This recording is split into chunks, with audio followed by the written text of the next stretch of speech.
ఉంటుంది అంత. ఎందుకంటే పాపం రోడ్డు మీద ముసలమ్మలో 4 బెండకాయలు 4 వంకాయలు పెట్టుకు అమ్ముకుంటుంటారు. వాళ్ళకి అదే జీవనాధారం, లేదా ఏరు శనక్కాయలు అమ్ముకుంటుంటారు.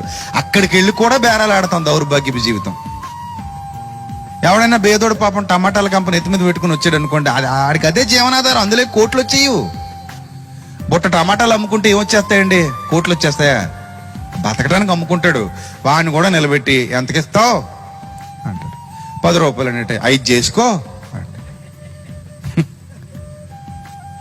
5 చేసుకోవాలా? అలా కాదండి, కిట్టదండి అమ్మగారంటే. ఎందుకు కిట్టదు? అలా లేలే అలా అలాగంటావు.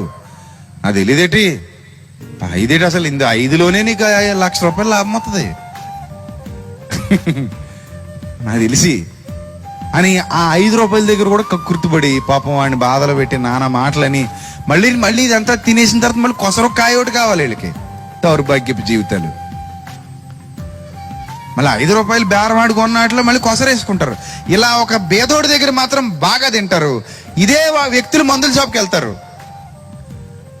ఆడు సీట్ రాసిస్తాడు, మొత్తం గుట్టల కింద పడేస్తాడు. ఇలాగ 20, 30 కత్తిరించి ముందే చేస్తుంటాడు. బిళ్ళలు, ఇంజక్షన్లు, సిరప్లు అన్ని పెడతాడు.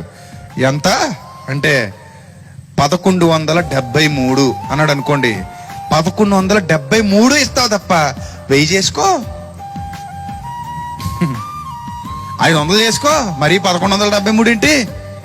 1116 లాగా 500 చేసుకో అంటావా?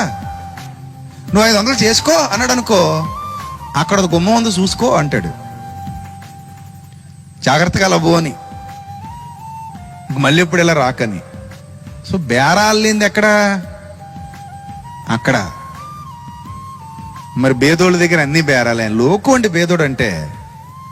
అదే డాక్టర్ దగ్గరికి వెళ్తే బేరాలు ఆడడం, మందుల షాప్కి వెళ్తే బేరాలు ఆడడం. పాపం అండి బేదోళ్ళు తోటకూర కట్టలో గోంగూర కట్టలో పట్టుకుని వస్తారు. వాళ్ళకి అదే జీవనాధారం. అక్కడ మళ్ళీ బేరాలు. కట్టేటి మరి చిన్నది ఉంది, కట్టేటి మరి చిన్నది కట్టావు, కొంచెం పెద్ద కట్ట కట్టలొచ్చు కదా, మామూలు గడ్డి మబ్బులాగా. మరీ చిన్న కట్టలు తెచ్చితే తోటకూర కట్టలు అంటాం. మహా అయితే అక్కడ ఖరీదు 10, 20 లేదా 30, అంతకు మించిన లక్షలు పెట్టుకునియు. అక్కడ బేరాలు ఉంటాయి. పావల దగ్గర, ₹1 దగ్గర. పోనీలే పాపం బేదోడు తింటే తిన్నాళ్లే అనుకోం అలాంటి దగ్గర. కానీ అక్కడికి వెళ్ళినప్పుడు మాత్రం వాడు ఎంత అంటే అంత దారపోసేస్తాం. ఎందుకంటే ఆరోగ్యం కోసం ఎంత మహాభాగ్యాన్నైనా వదిలేసుకుంటాం. ఇది మనిషి నైజం.